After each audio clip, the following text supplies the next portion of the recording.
السلام عليكم ورحمة الله وبركاته. بسم الله الرحمن الرحيم. إن الحمد لله نحمده ونستعينه ونستغفره ونعوذ بالله من شرور أنفسنا ومن سيئات أعمالنا، من يهده الله فلا مضل له ومن يضلل فلا هادي له، وأشهد أن لا إله إلا الله وحده لا شريك له، وأشهد أن محمدا عبده ورسوله صلى الله وسلم وبارك عليه وعلى آله وصحبه أجمعين. يا أيها الذين آمنوا اتقوا الله حق تقاته ولا تموتن إلا وأنتم مسلمون. يا أيها الناس اتقوا ربكم الذي خلقكم من نفس واحدة وخلق منها زوجها وبث منهما رجالا كثيرا ونساء، واتقوا الله الذي تساءلون به والأرحام إن الله كان عليكم رقيبا. يا أيها الذين آمنوا اتقوا الله وقولوا قولا سديدا يصلح لكم أعمالكم ويغفر لكم ذنوبكم، ومن يطع الله ورسوله فقد فاز فوزا عظيما. أما بعد، فإن خير الكلام كلام الله، وخير الهدي هدي محمد صلى الله عليه وسلم، وشر الأمور محدثاتها، وكل محدثة بدعة، وكل بدعة ضلالة، وكل ضلالة في النار. أما بعد، فوصلنا إلى مجالات حسن الخلق، وصلنا إلى مجالات حسن الخلق. قال المؤلف رحمه الله تعالى: إن كثيرا من الناس يذهب فهمه إلى أن حسن الخلق خاص بمعاملة الخلق دون معاملة الخالق، ولكن هذا الفهم قاصر، فإن حسن الخلق كما يكون في معاملة الخلق يكون أيضا في معاملة الخالق. فموضوع حسن الخلق إذن معاملة الخالق جل وعلا ومعاملة الخلق أيضا، وهذه المسألة ينبغي أن يتنبه لها الجميع. Beaucoup de gens pensent directement au comportement avec les gens lorsqu'ils entendent parler du bon comportement. Beaucoup de gens pensent directement aux relations avec les personnes lorsqu'ils entendent parler de bon comportement. Or, en réalité, ceci est incomplet, car le comportement est de deux types. Le comportement avec le Créateur et le comportement avec les créatures. On me signale que le son coupe. Est-ce que, pour ceux qui sont avec nous sur le MixLR, est-ce que pour vous aussi le son coupe ou pas? Barakallahu fikum. Donc, le comportement est de deux types. Le comportement avec le Créateur et le comportement avec les créatures. أولا، حسن الخلق في معاملة الخالق. حسن الخلق في معاملة الخالق يجمع ثلاثة أمور. أولا، تلقي أخبار الله عز وجل بالتصديق. ثانيا، تلقي أحكامه بالتنفيذ والتطبيق. ثالثا، تلقي أقداره بالصبر والرضا. هذه ثلاثة أشياء عليها مدار حسن الخلق مع الله تعالى. Donc, on a dit, le comportement, il est d'abord et avant tout avec le Créateur, et ce comportement avec le Créateur doit avoir lieu comme suite. Numéro 1, avoir pour conviction tout ce qui vient de sa part, on y croire en tout ce qui vient de sa part. Numéro 2, appliquer ses ordres. Numéro 3, accepter et patienter face aux épreuves qu'il nous donne. Donc je répète, le bon comportement vis-à-vis d'Allah. Numéro 1, croire en tout ce qui vient de lui. Numéro 2, appliquer ses prescriptions. Numéro 3, patienter et accepter face aux prédestinations qui nous sont désagréables et qui viennent également évidemment de sa part. Et le bon comportement vis-à-vis d'Allah tabaraka wa ta'ala tourne toujours autour de ces trois choses-là. Accepter et croire en tout ce qui vient de sa part, mettre en application ses prescriptions et accepter sa prédestination. أولا تلقي أخباره سبحانه وتعالى بالتصديق. Je remercie ceux qui m'ont répondu. بارك الله فيكم. أولا تلقي أخباره بالتصديق بحيث لا يقع عند الإنسان شك أو تردد في تصديق خبر الله تبارك وتعالى، لأن خبر الله تعالى صادر عن علم، وهو سبحانه أصدق القائلين، كما قال الله تعالى عن نفسه: ومن أصدق من الله حديثا. ولازم تصديق أخبار الله أن يكون الإنسان واثقا بها، مدافعا عنها، مجاهدا بها وفي سبيلها، بحيث لا يداخله شك أو شبهة في أخبار الله عز وجل وأخبار رسوله صلى الله عليه وسلم.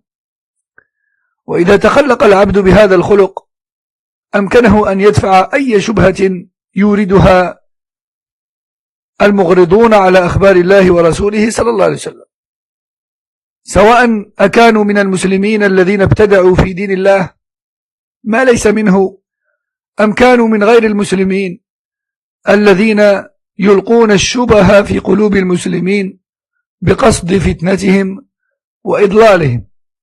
Donc, Cheikh Al-Uthaymin rahimahullah nous dit tout d'abord par rapport au premier point contenu dans le bon comportement vis-à-vis d'Allah, le premier point qui est de croire en tout ce qui vient de lui subhanahu wa ta'ala, et ce de sorte à n'avoir aucun doute en cela,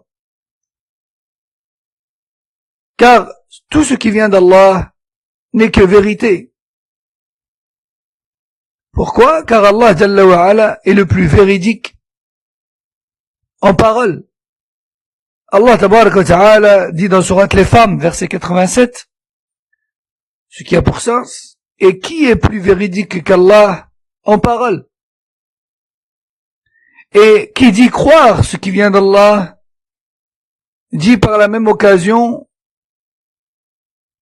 d'en avoir aucun doute, de le défendre, de lutter pour, de le prôner,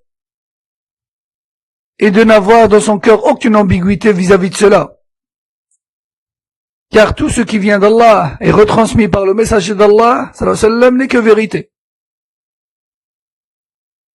Et celui qui se comporte de la sorte, c'est-à-dire qui a pour conviction tout ce qui vient d'Allah, eh bien, il est censé défendre la religion d'Allah tabaraka wa ta'ala et repousser toute ambiguïté qui viendrait à être collée à la religion d'Allah tabaraka wa ta'ala à tort, et d'y répliquer, que cela vienne de la part des traîtres à l'intérieur de la communauté parmi les innovateurs, ou de l'extérieur de la communauté parmi les non-musulmans. ولنضرب لذلك مثلا حديث الذباب ثبت في صحيح البخاري من حديث أبي هريرة رضي الله عنه أن النبي صلى الله عليه وسلم قال: إذا وقع الذباب في شراب أحدكم فليغمسه ثم ليطرحه، فإن في أحد جناحيه داء وفي الآخر شفاء. هذا خبر صادر عن رسول الله صلى الله عليه وسلم، وهو صلى الله عليه وسلم في أمور الغيب لا ينطق عن الهوى، لا ينطق إلا بما أوحى الله تعالى إليه، لأنه بشر، والبشر لا يعلم الغيب. بل قال تعالى له: قل لا أقول لكم عندي خزائن الله ولا أعلم الغيب ولا أقول لكم إني ملك إن أتبع إلا ما يوحى إلي. هذا الخبر يجب علينا أن نقابله بحسن الخلق، وحسن الخلق نحو هذا الخبر يكون بأن نتلقاه بالقبول والانقياد، فنجزم بأن ما قاله النبي صلى الله عليه وسلم في هذا الحديث فهو حق وصدق، وإن اعترض عليه من اعترض. ونعلم علم يقين أن كل ما خالف ما صح عن رسول الله صلى الله عليه وسلم فإنه باطل، لأن الله تعالى يقول: فذلكم الله ربكم الحق فماذا بعد الحق إلا الضلال فأنا تصرفون. Donc, Cheikh Al-Uthaymin nous donne un exemple à travers lequel le musulman est censé exprimer le premier point contenu dans le bon comportement avec Allah, c'est-à-dire d'avoir la conviction sur tout ce qui vient de sa part, Jalla wa Ala. Et cet exemple, c'est le hadith de la mouche qui tombe dans le récipient de l'un d'entre nous. Hadith rapporté par le Bukhari, d'après Abu Huraira, qu'Allah l'agrée, dans lequel le prophète sallallahu alayhi wa sallam a dit: si la mouche tombe dans l'un, ou si la mouche tombe dans le verre de l'un d'entre vous, alors enfoncez-la totalement, car dans l'une de ses ailes, il y a la maladie, et dans la deuxième, il y a l'antidote. Ce hadith, rapporté authentiquement du messager d'Allah alayhi salatu wassalam, fait partie des choses de l'invisible, ou plutôt nous donne connaissance sur une chose de l'invisible. Or, le messager d'Allah sallallahu alayhi wa sallam ne parle pas de l'invisible de lui-même, plutôt sur base de la révélation. Car le messager, alayhi salatu wassalam, est un être humain, et l'être humain ne connaît pas l'invisible. Allah Jalla wa Ala dit dans sourate les Bestiaux, verset 50, qui a pour sens: dis-leur, ô toi le messager, je ne prétends pas détenir les réserves de subsistance dont Allah est le détenteur, ni je ne connais l'invisible, ni je ne prétends être un ange. Plutôt, je ne fais que suivre ce qui m'est révélé. Cette information concernant la maladie et l'antidote contenue dans les deux ailes des mouches, nous sommes censés avoir un bon comportement vis-à-vis d'elle. Cette information doit susciter de notre part un bon comportement vis-à-vis d'Allah tabaraka wa ta'ala. Et ce bon comportement, c'est d'y croire, de l'accepter, sans en avoir aucun doute, sans avoir aucun doute dessus. Nous devons avoir la conviction que ce que le messager d'Allah alayhi sallam a dit n'est que vérité. Peu importe qui le contredit et qui prétend le contraire. Nous devons avoir la certitude en cela. Nous devons avoir la certitude sur le fait que toute parole contredisant ce qui est rapporté authentiquement du messager, alayhi salatu wassalam, n'est que nulle.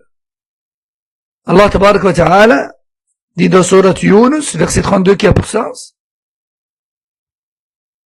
Allah est votre Seigneur, le vrai.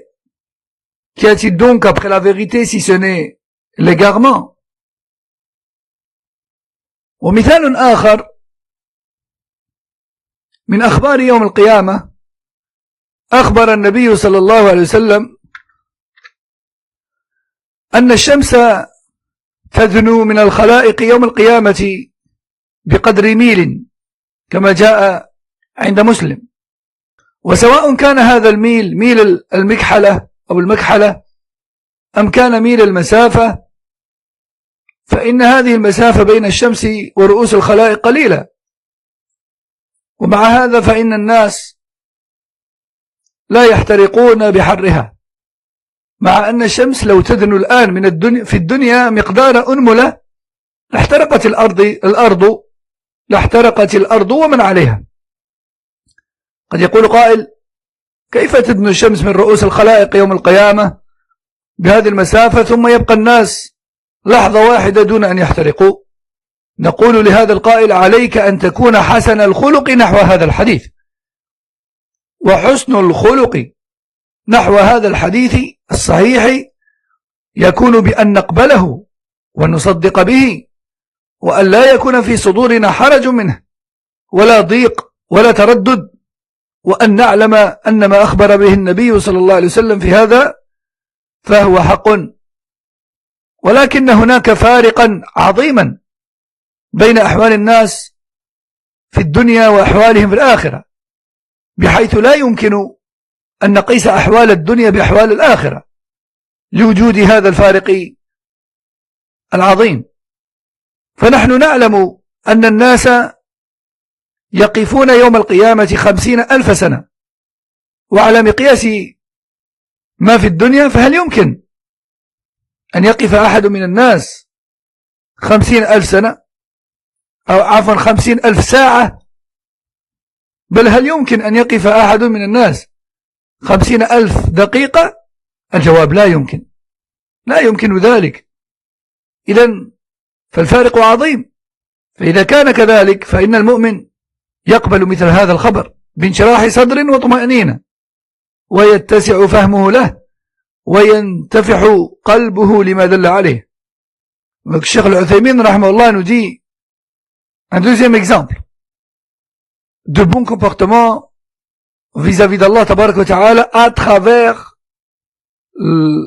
la certitude et la croyance en tout ce qui vient de lui, Jalla wa ala. Le deuxième exemple est celui de la proximité du soleil et de nos têtes le jour de la résurrection. Le prophète sallallahu alayhi wa sallam a dit dans le hadith rapporté par Muslim: le soleil se rapprochera des têtes des gens alors qu'ils seront sur la place de l'attente du jugement, jusqu'à ce qu'il n'y ait plus entre la tête ou les têtes des gens et ce soleil que 1 mille.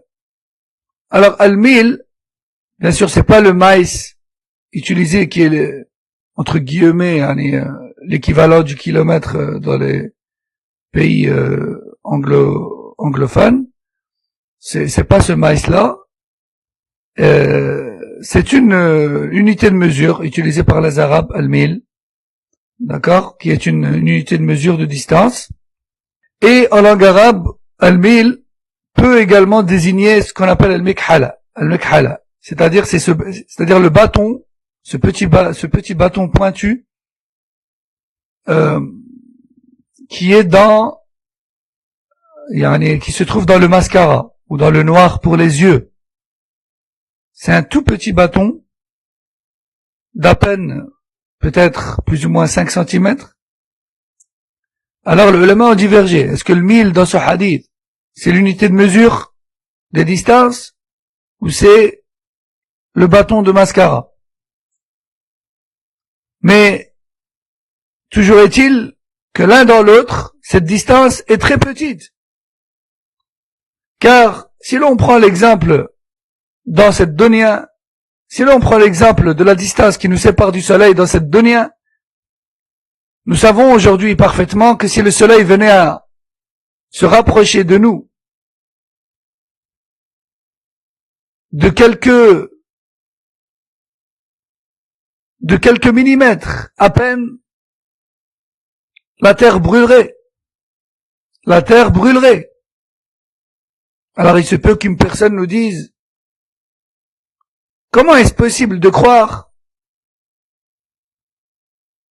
que le soleil se rapprochera des têtes des gens et qu'ils puissent rester debout, vivants, sans brûler?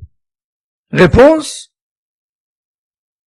nous répondons à la personne qui pose une telle question qu'elle doit avoir un bon comportement vis-à-vis d'Allah à travers ce hadith.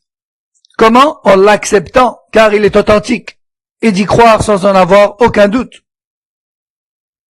Car nous savons que tout ce qui vient d'Allah Jalla wa Ala, transmis par son prophète sallallahu alayhi wa sallam, et rapporté jusqu'à nous avec chaîne de transmission authentique, n'est que vérité. De plus, la nature des choses dans cette dunya et leur nature dans l'akhirah est totalement différente. Il n'y a pas de comparaison. Comme on dit, il n'y a pas photo. Prenez par exemple le fait que les gens resteront debout sur cette place de la résurrection dans l'attente du jugement pendant 50 000 ans. Pendant un jour entier qui est équivalent dans cette dunya à 50 000 ans. Un jour dans l'au-delà est équivalent à 50 000 ans dans cette dunya. Est-ce possible à l'un d'entre nous de rester debout dans l'attente, ne fût-ce que 50 000 heures et non pas jours, 50 000 heures et non pas 50 000 ans? Est-ce possible de rester 50 000 heures debout? Taïb, est-ce possible de rester 50 000 minutes debout? Bien sûr que non. Ceci est impossible. Voyez donc la différence énorme qu'il y a entre les choses et leur nature dans la dunya et dans l'akhirah. Le véritable croyant accepte ce genre de hadith et ne fait pas ce genre de réflexion. Car tel est le bon comportement envers Allah dans ce qui vient ou à travers ce qui vient de sa part, subhanahu wa ta'ala. Donc, ça c'était le premier point contenu dans le bon comportement avec Allah, à savoir de croire en les informations qui nous viennent de sa part, subhanahu wa ta'ala, sans avoir aucun doute dessus. Dès lors où cette information est dans le Coran ou bien dans un hadith authentique. ثانيا من حسن الخلق مع الله عز وجل أن يتلقى الإنسان أحكام الله عز وجل بالقبول والتنفيذ والتطبيق، فلا يرد شيئا من أحكام الله، فإذا رد شيئا من أحكام الله فهذا سوء خلق مع الله، سواء ردها منكرا حكمها أو ردها مستكبرا عن العمل بها أو ردها متهاونا بالعمل بها، فإن ذلك كله مناف لحسن الخلق مع الله. Alors, deuxième point contenu dans le comportement avec Allah, c'est d'accepter toutes les prescriptions qui viennent de sa part et de les appliquer. D'accepter toutes les prescriptions qui viennent de sa part et de les appliquer. De sorte à ne rejeter aucune prescription d'Allah dans sa charia. Car quiconque rejette un point voire plus parmi les prescriptions d'Allah a commis un mauvais comportement ou a eu un mauvais comportement avec Allah. Que cette contradiction soit un rejet de la prescription ou de l'orgueil face à cette, que cela soit une remise en doute de cette prescription, ou bien un refus et un gonflement d'orgueil face à cette prescription, ou que cela soit même de la paresse nous empêchant de mettre à exécution cette prescription. Bien que les uns soient plus graves que les autres, tous ces comportements-là font partie du mauvais comportement avec Allah tabaraka wa ta'ala. Je répète, que cela soit la remise en doute d'une prescription, ou bien la fierté et le gonflement d'orgueil face à la prescription, ou encore même la paresse qui empêche d'exécuter la prescription même si on l'accepte. Tout cela représente un mauvais comportement avec Allah Azza wa Jal. مثال على ذلك الصوم. الصوم لا شك أنه شاق على النفوس، لأن الإنسان يترك فيه المألوف من طعام وشراب ونكاح، وهذا أمر شاق على الإنسان، ولكن المؤمن حسن الخلق مع الله يقبل هذا التكليف، أو بعبارة أخرى يقبل هذا التشريف، فهذه نعمة من الله في الحقيقة. فالمؤمن يقبل هذه النعمة التي هي في صورة تكليف بانشراح صدر وطمأنينة، وتتسع له نفسه، فتجده يصوم الأيام الطويلة في زمن الحر الشديد وهو بذلك راض منشرح صدر، لأنه يحسن الخلق مع ربه. لكن سيء الخلق مع الله يقابل مثل هذه العبادة بالضجر والكراهية، ولولا أنه يخشى من أمر الله تحمد عقباه لكان لا يلتزم بالصيام. Le premier exemple que le cheikh nous donne concernant l'acceptation et l'application des prescriptions d'Allah, c'est l'exemple du jeûne. Il n'y a aucun doute sur le fait que le jeûne est une adoration difficile pour l'âme, car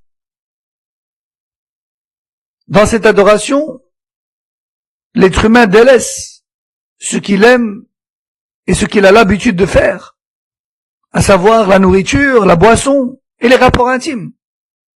Et ceci est une chose difficile pour l'âme. Mais le croyant, qui a un bon comportement avec Allah, accepte cette prescription, il accepte cette obligation, ou plutôt même, disons, cet honneur et ce bienfait d'Allah Azza wa Jal en réalité. Le véritable croyant accepte une telle prescription avec une poitrine apaisée. Ainsi, le véritable croyant peut même aller jusqu'à jeûner des journées très longues dans une chaleur insupportable, tout en étant humble et plein d'acceptation et de bon comportement vis-à-vis de son Seigneur. Quant à celui qui a un mauvais comportement envers Allah en cela, eh bien, il passe son temps à se plaindre, à exprimer son désagrément, et s'il ne craignait pas pire encore comme situation désagréable, il ne jeûnerait même pas. Il ne jeûnerait même pas. مثال آخر وهو الصلاة. فالصلاة لا شك أنها ثقيلة على بعض الناس، وهي ثقيلة على المنافقين، كما قال النبي صلى الله عليه وسلم: أثقل الصلاة على المنافقين صلاة العشاء وصلاة الفجر، خرجه البخاري ومسلم. لكن الصلاة بالنسبة للمؤمن ليست ثقيلة. قال تعالى: واستعينوا بالصبر والصلاة وإنها لكبيرة إلا على الخاشعين الذين يظنون أنهم ملاقو ربهم وأنهم إليه راجعون. الله أكبر. هكذا المؤمن يصبر، يتقبل، لأنه يعلم أن الدنيا فانية وأن هذه الصعوبة التي يجدها ستتحول يوما ما إلى نعيم عظيم، والدنيا لا بقاء لها. قال الشيخ فهي على هؤلاء، يعني الصلاة على هؤلاء غير كبيرة، وإنما سهلة يسيرة. ولهذا قال النبي صلى الله عليه وسلم جعلت قرة عيني في الصلاة، خرجه أحمد وصححه الألباني في صحيح الجامع.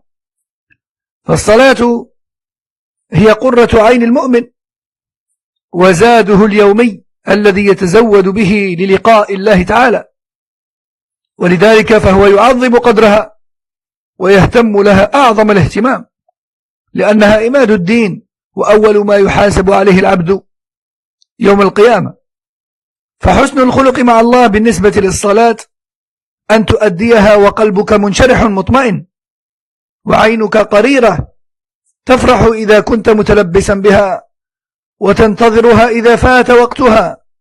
فإذا صليت الظهر كنت في شوق إلى صلاة العصر، وإذا صليت العصر كنت في شوق إلى صلاة المغرب، وإذا صليت المغرب كنت في شوق إلى صلاة العشاء، وإذا صليت العشاء كنت في شوق إلى صلاة الفجر. ولهذا كان النبي صلى الله عليه وسلم يقول لبلال يا بلال أرحنا بالصلاة، خرجه أحمد، ويقول أرحنا بها فإن فيها الراحة والطمأنينة والسكينة، لا كما يقول البعض أرحنا منها، لأنها ثقيلة عليهم وشاقة على أنفسهم أو على نفوسهم. وهكذا دائما تجعل قلبك معلقا بهذه الصلوات، فهذا لا شك أنه من حسن الخلق مع الله تعالى. Le deuxième exemple que Cheikh Al-Uthaymin rahimahullah nous donne dans le bon comportement vis-à-vis d'Allah, qui est l'acceptation et la mise en exécution de ses prescriptions, c'est la prière. Il n'y a aucun doute sur le fait que la prière comporte une difficulté journalière pour certaines personnes. D'ailleurs, elle est un fardeau pour les hypocrites. Comme le prophète sallallahu alayhi wa sallam a dit dans le hadith, rapporté par le Bukhari et Muslim, les prières les plus difficiles pour les hypocrites sont celles de l'Isha et de l'Fajr. Mais cette prière pour le croyant n'est pas un fardeau. Plutôt c'est un moment de plaisir. Allah Jalla wa Ala dit dans Surat Al-Baqarah versets 45 et 46, ce qui a pour sens: recherchez mon soutien à travers la patience et la prière. Et celle-ci est une chose difficile, sauf pour les gens humbles, ceux qui ont la certitude concernant la rencontre de leur Seigneur et le retour vers lui. Allahu Akbar. Celui qui pense constamment à la fin de sa vie et au retour vers Allah, rien ne lui est difficile. Et surtout pas ce qui lui causera la réussite, à savoir salat. Cesse de te plaindre de tes épreuves, patiente. Accomplis ta salat comme il se doit, car ce sera la première chose sur laquelle tu seras questionné. Et si elle est valide, alors tu as gagné, Inch'Allah. La vie est courte. Prends ton mal en patience. Allah t'élève. En revanche, si tu ne penses qu'à la dunya, et si tu jalouses les gens pour qui Allah retarde le châtiment, les gens qu'il fait jouir des bienfaits éphémères de la dunya, tout en étant loin d'Allah, alors c'est sûr que tu es le plus grand des malheureux. Car ni la dunya tu as obtenu, ni pour l'akhirah tu as œuvré. Et ça c'est la plus grande des pertes, wal'iyadu billah. Le véritable croyant, comme le dit Cheikh Al-Uthaymin ici, a un bon comportement vis-à-vis d'Allah, également à travers la prière. Allah Jalla wa Ala dit dans le Coran: rechercher mon soutien à travers la patience et la prière. Et celle-ci est un fardeau et une difficulté, sauf pour les gens humbles, ceux qui ont la certitude sur le fait qu'ils retourneront vers leur Seigneur et le rencontreront prochainement. Donc la prière pour les croyants, elle n'est pas un fardeau. Plutôt, elle est chose facile. Le prophète sallallahu alayhi wa sallam disait, la prière est la prunelle de mes yeux. Rapporté par Ahmad et authentifié par Cheikh Al-Albani. La prière est donc censée être la prunelle des yeux du croyant. Et la provision quotidienne de celui-ci, qu'il prépare pour rencontrer Allah. Le croyant donne donc une grande considération à la salat, la plus grande de ses considérations parmi ses actions journalières. Car la prière, c'est ce qui maintient ta religion. Et c'est la première chose sur laquelle tu seras questionné Yawm al-Qiyamah. Le bon comportement vis-à-vis d'Allah par rapport à la prière se résume donc à l'accomplir avec plaisir, avec un apaisement total, en y recherchant le repos. Tu es censé attendre la prière suivante dès que tu as terminé la prière du moment. Lorsque tu pries Dhuhr, tu as hâte que l'Asr arrive. Et lorsque tu pries l'Asr, tu as hâte que le Maghrib arrive. Et lorsque tu pries le Maghrib, tu as hâte que le Isha arrive. Et lorsque tu pries le Isha, tu as hâte que le Fajr arrive. Et c'est pour cette raison que le prophète sallallahu alayhi wa sallam disait à Bilal, le mu'adhin, annonce-nous donc le repos en effectuant l'appel à la prière au Bilal, rapporté par Ahmed. Remarquez comment est-ce qu'il lui a dit, annonce-nous l'arrivée du repos, car la prière est une occasion de repos et d'apaisement et de sérénité. Et non pas comme certaines personnes disent, je prie comme ça après je suis tranquille. C'est dans la prière que tu es censé être tranquille, et non pas en dehors. Ainsi, ton cœur est censé toujours être attaché à la prière. Et le fait d'être attaché constamment à la prière est un bon comportement de ta part vis-à-vis d'Allah tabarak wa ta'ala. مثال ثالث تحريم الربا وهذا في المعاملات فقد حرم الله علينا الربا تحريما أكيدا وأحل لنا البيع وقال في ذلك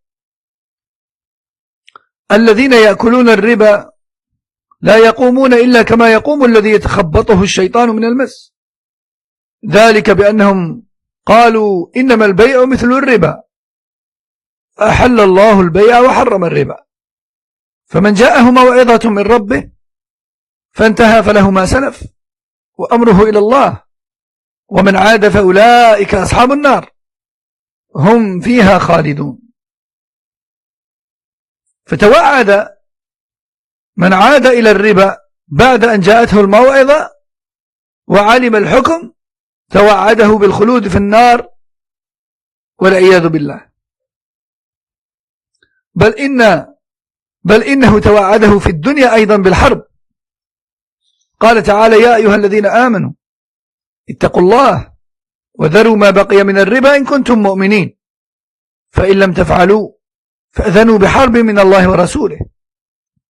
وهذا يدل على عظم هذه الجريمة وأنها من كبائر الذنوب والموبقات، فالمؤمن يقبل هذا الحكم بانشراح ورضا وتسليم، وأما غير المؤمن فإنه لا يقبله ويضيق صدره به وربما يتحيل عليه بأنواع الحيل، لأننا نعلم أن في الربا كسبا متيقنا وليس فيه أي مخاطرة، لكنه في الحقيقة كسب لشخص وظلم لآخر.